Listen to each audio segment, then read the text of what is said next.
You are guilty. The gavel struck, echoing through the courtroom like a final heartbeat. Guilty. One word, and his entire life shattered. Before we dive into today's story, make sure to subscribe to the channel. Like, share, and comment where you are watching from.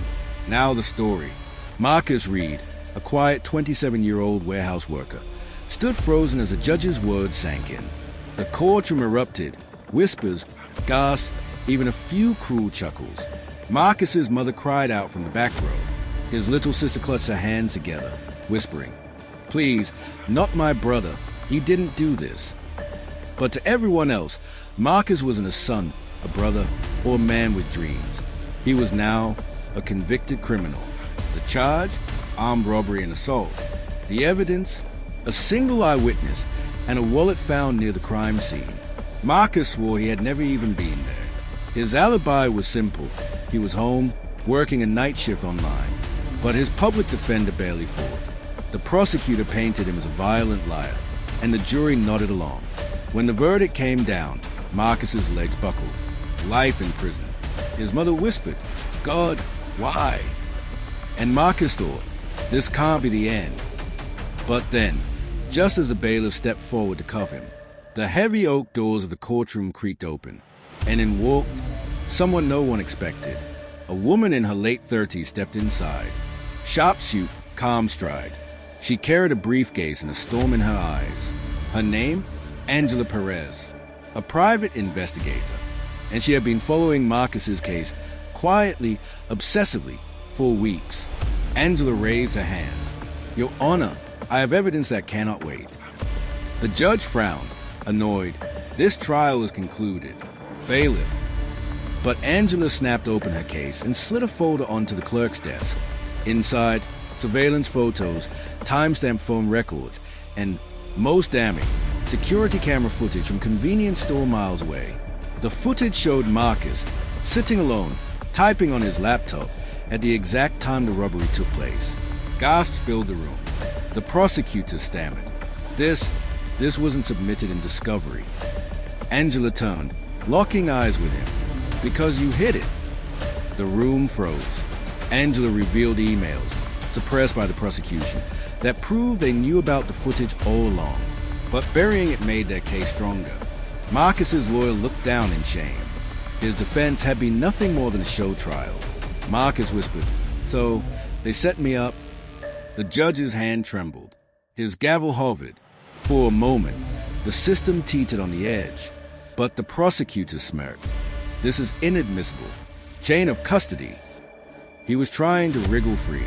That's when Angela played her final card. From her briefcase, she pulled a recording. The prosecutor's voice, laughing. "Doesn't matter if it's innocent. With the right jury, this kid is going down." Marcus's mother gasped, covering her mouth. The jurors looked sick, and for the first time, Marcus felt the scales of justice tip back toward him. But before the judge could even speak, the prosecutor lunged forward, slamming the briefcase shut. "We're done here. You're not destroying my career over some warehouse worker." And then, like a scene from a movie, two men in suits stood up from back row. Federal agents. Actually, one of them said, flashing a badge, "You're done." The courtroom erupted in chaos. The prosecutor's smirk was gone. His face turned pale as agents cuffed him right there, in the same courtroom where he had laughed at Marcus's pain. Justice. Finally, Marcus's family sobbed in relief, hugging one another. For the first time in months, hope lit their eyes. Marcus himself could barely breathe. He was free. Free to walk out. Free to reclaim his life. But freedom, he realized, came at a cost. Because this wasn't just one bad prosecutor. Angela whispered as much in his ear. This is bigger than him. Much bigger. The robbery Marcus was accused of, it wasn't random. It was part of a string of crime connected to a powerful circle. Businessmen, officials, even cops. Marcus was just a pawn, the scapegoat. And the man now in cuffs? He wasn't the mastermind. He was just a mouthpiece. Marcus walked out of court that day, not as a broken man, but as someone with fire in his heart. He had lost months of his life. His name was dragged through the mud. His family had suffered. But now, he wanted answers. And when Angela handed him her card, her eyes said it all. If you want the truth, you'll need to be brave, because this goes all the way to the top.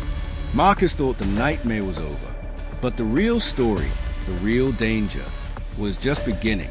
When Marcus Reed walked out of the courthouse that day, he thought the worst was over. The world outside was different. Flashbulbs exploded. Reporters shoved microphones in his face.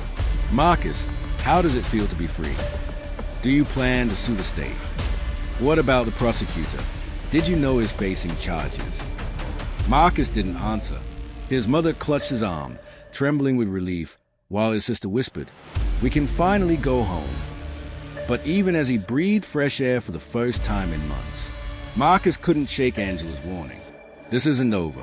You were never supposed to walk out of here alive. Someone wanted you buried in that cell. For one brief night, Marcus tried to believe things were normal again. His family cooked dinner. His little sister made jokes. His mother cried, "I've got my boy back." But at 3 a.m., Marcus woke to a sound outside his window. A black SUV idled down the street. Lights off, engine running. Watching. His stomach dropped. Freedom had never felt so fragile. The next day, Angela met Marcus in secret. She laid everything out. The robbery he'd been accused of, it wasn't just a random smash and grab. It was one of 6 crimes, each one solved suspiciously fast, with suspects who all looked the same. Young men of color with little money, no power, and no voice. All convicted on flimsy evidence. All represented by overworked or corrupt defense attorneys. Marcus froze. "You're saying I wasn't the first?" Angela nodded. "You were just the latest." She slid a photo across the table. A man's face, hollow eyes, broken smile.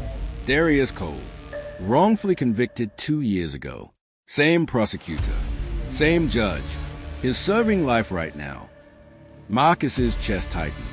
Another innocent man rotting in a cell. But it got worse.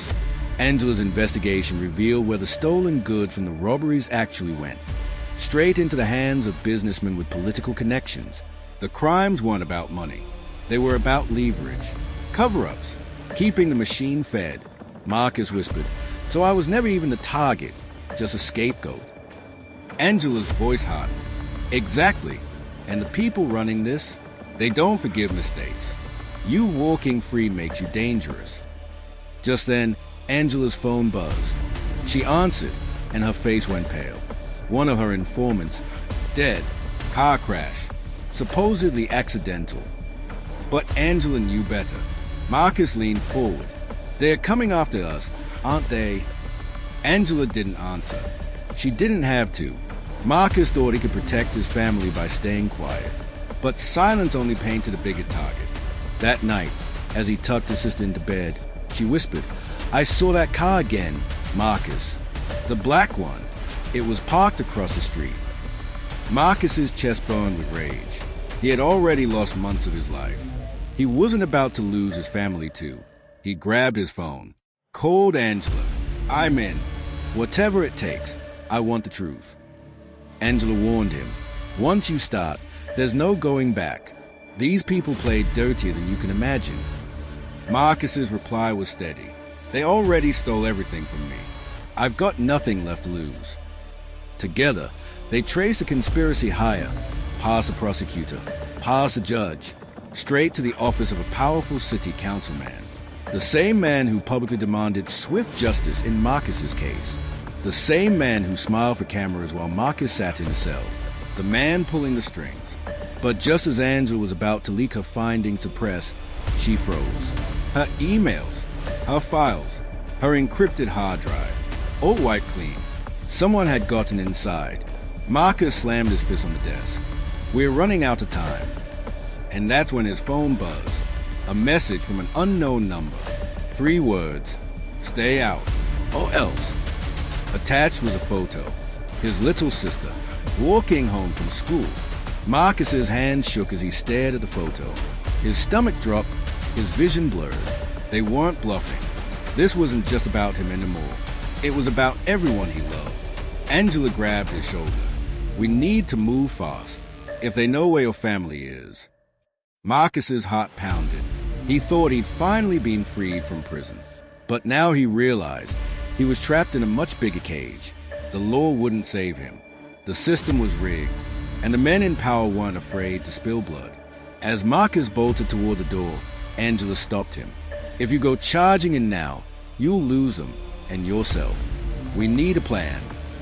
Marcus turned, his voice breaking. They took everything from me once. I won't let them take her too. Marcus thought the gavel was the end of his nightmare. But the truth?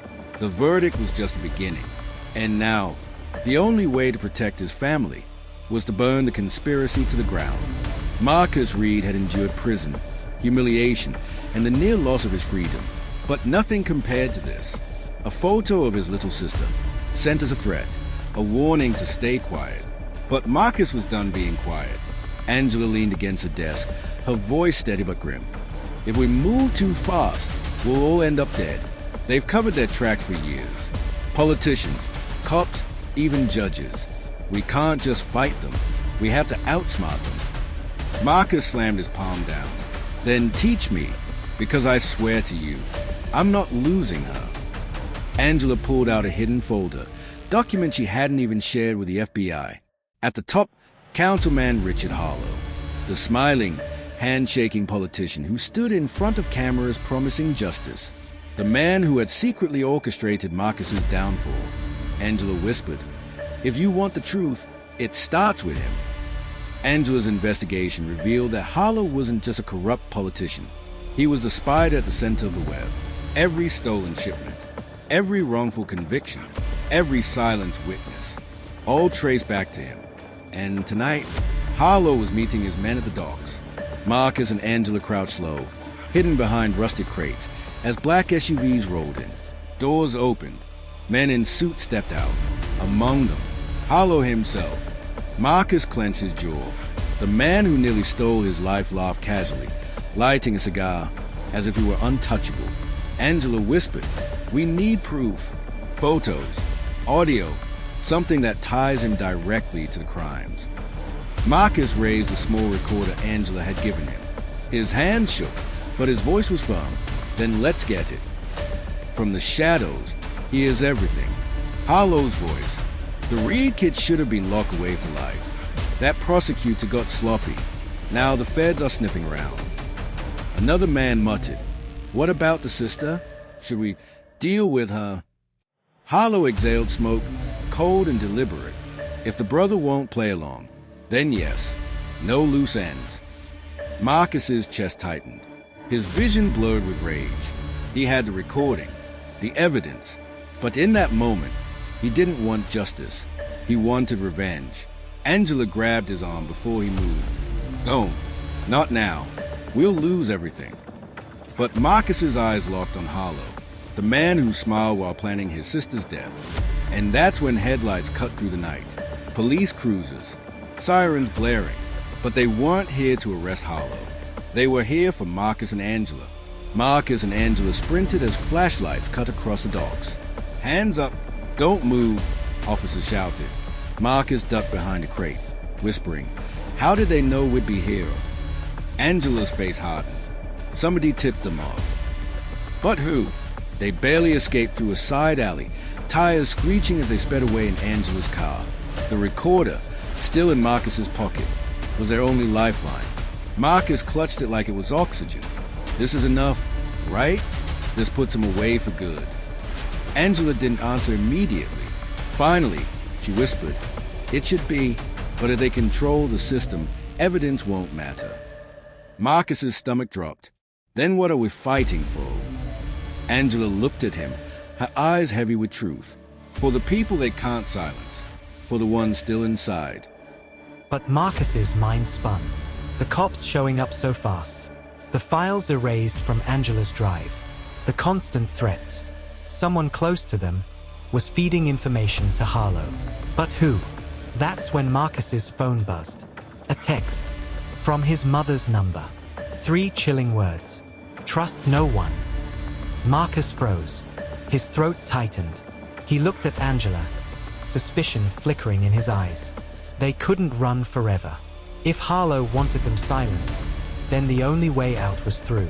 Angela had arranged a meeting, off the record, with a federal contact inside City Hall. Someone who promised protection. Marcus's heart pounded as they entered a dimly lit conference room. At the table sat a man in a gray suit. Calm, smiling. Councilman Harlow. Marcus froze. Angela whispered, "This isn't possible." Harlow leaned back in his chair, cigar smoke curling. "You really thought you could outplay me? Every move you made, I knew before you did." Marcus's fists clenched. "You destroyed my life. You tried to kill my sister." Harlow smirked. "Because you were never supposed to matter. Just another name in the system. Another file to bury. But you wouldn't stay buried, would you?" Marcus pulled out the recorder. "This ends tonight." But Harlow only laughed. "You think that tape changes anything? I own the cops. I own the courts. By tomorrow morning, the only headline will be, 'Ex-con attacks councilman in his office.'" Marcus's chest heaved. His finger hovered over the recorder, ready to play the damning words. That's when Angela did something Marcus never expected. She stepped in front of him and whispered, "I'm sorry, Marcus." Marcus's heart stopped. Angela turned and placed the recorder on Harlow's desk. For a moment, Marcus couldn't breathe. Angela, the woman who had saved him in court, the one person he trusted. She was the leak, the betrayal. Harlow smirked, sliding the recorder into his drawer. "She's been useful, feeding me everything you've done. And now, she'll watch as you disappear for good." Marcus staggered back. His world collapsed. Angela's eyes glistened with something between guilt and resolve. "It was the only way to protect my family. I never wanted it to be you." Marcus's rage boiled over. "You chose them over the truth, over justice." Harlow stood, looming. "Justice is what I say it is." As security stormed the room, Marcus lunged, not at Harlow, but at Angela. His voice broke as he grabbed her wrist. "If you're going to betray me, then you'll have to look me in the eye when you do it." Angela whispered back, then looked closer. And in her other hand, she pressed something into his palm. A second recorder. Still running. Still capturing every word.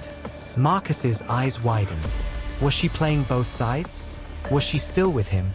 Or had she just dragged him deeper into the fire? The guards closed in. Harlow shouted, "Take him!" Marcus clutched the hidden recorder, heart pounding. As hands grabbed his arms, he thought one thing. He might lose tonight, but tomorrow, the truth would burn everything down. Marcus Reed thought he'd walked out of prison for the last time. But that night, he found himself back in chains. Harlow's men moved fast. Within an hour, Marcus was officially arrested for assaulting a councilman. The headlines were already written before his mugshot was taken. Ex-convict attacks city leader in his office. Repeat offender proves he can't be reformed. The same story, playing all over again. But this time, Marcus wasn't broken. Because in his palm, hidden from the guards, was Angela's second recorder. Still running. Still recording Harlow's arrogance. Marcus sat in the cell, listening to the echoes of men who had given up hope. And he whispered to himself, "Not this time. I'm not going down alone." Angela Perez was no stranger to betrayal. But this time, she had betrayed herself. She had spent years undercover, entangled in Harlow's network, feeding him scraps while secretly collecting enough evidence to destroy him. Every choice she made, every lie she told, wasn't for her. It was for her little girl. Harlow had threatened to bury her daughter if Angela ever went rogue. So she played both sides, waiting for the perfect storm. And Marcus? He was the storm she had been waiting for. Beat. Angela closes her eyes, tears cutting down her face. But her plan wasn't finished. Harlow thought she had handed him the real recorder. He didn't know the real evidence was already moving, through encrypted channels, to journalists, to federal contacts Angela trusted more than the system itself. The question wasn't whether Harlow would fall. The question was, How much of Marcus would survive by the time it happened? The city wanted blood. Harlow wanted revenge. Marcus Reed was once again in front of a judge, accused of assault, conspiracy, even terroristic threats. Charges stacked so high, no man could climb out. The prosecutor stood tall, smirking, as if the case was already sealed. But Marcus looked different this time. No fear, no trembling hands, only fire in his eyes. Because tucked inside his lawyer's briefcase, his new lawyer, one chosen by Angela's underground network, was the recording. The one that captured Harlow admitting it all. And as the trial dragged on, as the city watched, as cameras rolled, the moment came. The defense attorney pressed play. Harlow's voice filled the courtroom. The Reed kid should have been locked away for life. That prosecutor got sloppy. Now the feds are sniffing around. If the brother won't play along, then yes. No loose ends. The words hung in the air like smoke. The jury froze. Reporters scrambled. The judge's gavel shook in his hand. And for the first time, Marcus saw fear, not in himself, but in Harlow's eyes. Within hours, Harlow's name was splashed across every screen. Councilman caught in criminal conspiracy. Feds launch massive investigation into city corruption. Doors once shut tight were suddenly wide open. FBI agents stormed offices. Judges resigned overnight. Old cases were reopened. Men like Marcus, wrongfully convicted, were finally being heard. Harlow's empire, built on silence and fear, collapsed under the weight of truth. But Marcus's victory wasn't sweet. Because while the world celebrated, Marcus still sat behind bars, waiting for the system to decide whether it would free him or bury him again. Angela came to see him one last time. Her eyes were tired, her voice heavy. "You were right to hate me, Marcus. I played you. I lied, but I never stopped fighting for you." Marcus's jaw tightened. "You put me back in here." You handed him that recorder. Angela nodded. "Because if I hadn't, he would have killed your sister that night." Sometimes survival means bleeding a little longer so the cut runs deeper when the knife turns back. Marcus's chest heaved. Rage and gratitude battled in his heart. "So what now?" he asked. Angela's eyes softened. "Now, we finish it." Marcus stood again before a judge. The city watched. The nation watched. And this time, the gavel didn't crush him. It freed him. Case dismissed. Defendant released immediately. The room erupted. His mother wept. His sister clung to him, whispering, "I knew you'd come back." For the first time, Marcus walked out of court not as a broken man, not as a victim, but as a survivor. Marcus was free, but freedom didn't erase the scars. He had lost months of his life. Friends, trust, innocence. And Angela? She vanished the moment the verdict was read. No goodbye, no thank you. Some said she was in witness protection. Others said she was still undercover, fighting a bigger war. Marcus never found out. But her words lingered. Sometimes survival means bleeding a little longer. Marcus Reed thought it was over. But the deeper he looked, the more he realized. Harlow wasn't the only spider in the web. There were others. Higher, richer, deadlier. The recorder that saved him? It held more than just Harlow's words. Hidden files, coded names, a map of corruption that stretched far beyond one city. And as Marcus pressed play, listening to the shadows speak, he understood one thing. His fight wasn't finished. It had only just begun. Marcus Reed thought freedom meant safety. But freedom, for him, came with a price tag. And tonight, he was about to pay it. Because Angela's recorder, the one that toppled Councilman Harlow, wasn't just evidence. It was a map to the network that had ruined his life, and countless others. But some maps don't just lead to treasure. They lead to monsters.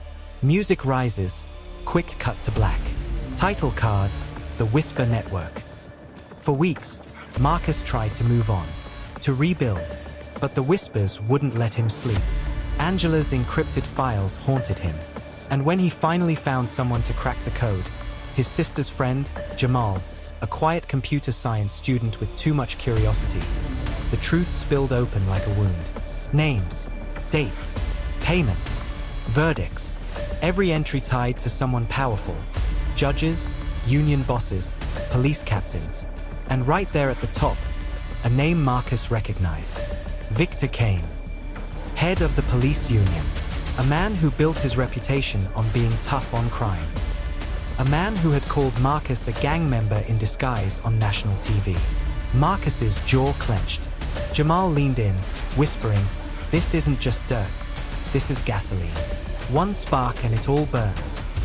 But sparks attract attention, and the people in those files would kill to keep the flames out.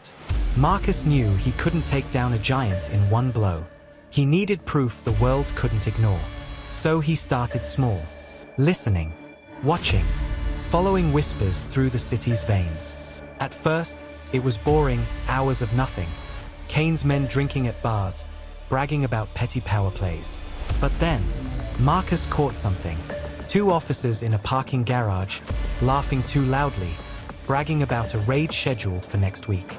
Not on criminals, but on a rival community leader, someone who had been speaking out against police brutality. Marcus's blood boiled. He recorded every word, but audio wasn't enough. He needed faces. He needed undeniable evidence. Visual, Marcus hiding behind a pillar, camera zoom on his shaking hands as he holds a small MIC and phone camera steady. The officers laid it all out. The plan, the location, the payoff. By the time they left, Marcus had hours of damning footage. But as he slipped away into the night, his phone buzzed. A message. No number. Just words. "We see you, Marcus." His stomach dropped. Marcus wanted to run. Hide. Pretend none of this was real. But then he remembered the cell. The cold metal bed. The nights he prayed for someone to see the truth. If he stayed silent now, he'd be no better than them. So Marcus uploaded the recordings anonymously, sent them to 3 journalists, a podcast host, and a community activist group. And within hours, the city erupted. News anchors played the tapes. Social media lit up with outrage. Protests swelled overnight. For the first time, Marcus wasn't the hunted. He was the hunter. But hunters attract predators. The very next night, Marcus spotted them. 2 black SUVs parked at the end of his block. Men in plain clothes, watching his home. And then, a brick through the window. On it, a note scrawled in red ink. "Last warning." His mother screamed. His sister cried. Marcus's chest heaved. He had brought the fire straight to their door. Marcus hadn't seen Angela since the trial. Since the day she vanished, leaving nothing but shadows and half-truths. Now here she was, in the flesh. "You've started a war you don't understand," she whispered. Marcus's fists clenched. "Then explain it. Because they're coming after my family." Angela's eyes softened, but only for a second. "Kane isn't your enemy. He's just a soldier. The real enemy is higher, deeper, the people who own men like him." Marcus's voice broke. "Then give me names." Angela slid a small envelope across the bench. "Not yet. If I hand you everything now, you'll be dead before sunrise." Marcus glared at her. "I don't care about me. They threatened my sister." Angela's gaze sharpened. "And that's exactly how they'll control you. You want to protect her? Learn patience. Learn silence. Then strike when they least expect it." Marcus hesitated, anger boiling. But deep down, he knew she was right. Within days, Kane was on the defensive. His empire of silence crumbling. Community leaders demanded his resignation. Journalists swarmed his office. For the first time in years, Kane looked weak. Marcus watched it all unfold from the shadows, chest tight with something he hadn't felt in years. Hope. But hope has a cost. Because Marcus knew, if Kane fell, the network would look for who pushed him. And when they did, Marcus would be the first name on their list. Marcus thought his first strike had landed clean. But victories in this war were illusions. As he approached his building, he froze. The SUVs were gone. The block was quiet. Too quiet. Then, his phone buzzed. A new message. Check your kitchen. Marcus's pulse spiked. He sprinted upstairs, burst through the door, and stopped dead. On the kitchen table sat a photo. His sister, asleep in her bed. A knife pinned the photo to the wood. Scrawled across it, "We warned you." Angela's return should have brought Marcus peace. She had the answers, the names, the map. But Angela wasn't peace. She was fire, and fire burns everything it touches. Tonight, Marcus would have to decide whether to trust her flames, or risk being consumed by them. The threat was real now. No longer whispers, no longer shadows. Someone had been in his home, watching his sister sleep. And Angela's timing? Too perfect. Had she saved him, or led them to him? Marcus couldn't stop the questions. Every time he looked at her envelope of names, he wondered, was this a gift or a trap? But the files left no room for hesitation. The next name wasn't just a foot soldier. It was a judge. Judge Wallace Bray. A man who smiled for cameras. A man who called himself the conscience of the court. But Angela's files said otherwise. Payments. Favoritism. Bribes exchanged for verdicts. Marcus's chest tightened. This wasn't just a dirty cop. This was the system itself, rotting from the inside. To bring down a judge, Marcus needed proof. And proof lived in the shadows. Angela's intel said Judge Bray kept a private safe in his chambers. Inside, ledgers, bank slips, and sealed envelopes containing years of corruption. Marcus's heart pounded as he slid the janitor's badge through the scanner. The lock beeped open. The chambers smelled of wood polish and stale cigars. On the desk, family photos smiled back at him. Children, a wife, framed degrees. But Marcus knew the truth. Behind that polished mask was a man who had traded justice for cash. He searched. Drawers. Cabinets. Nothing. Then he saw it. A scuff mark on the carpet. He pulled it back, revealing a steel safe bolted to the floor. Music, slow, ticking clock sound. Marcus knelt, trembling fingers working the dial. He didn't know the code, but Angela had given him a trick. Judges were predictable. Dates of birth, anniversaries, case numbers. On the third try, it clicked. The door swung open. Stacks of envelopes, cash, and a black leather ledger. Marcus's stomach twisted as he flipped through the pages. Each entry was a case number. Next to it, an amount, and a verdict. Guilty, not guilty. Years, fines. Justice wasn't blind. It was bought. Marcus pulled out his recorder, documenting everything. His chest surged with adrenaline. But then, the sound of a door unlocking. Footsteps. Voices. Judge Bray wasn't supposed to be here tonight. Marcus froze.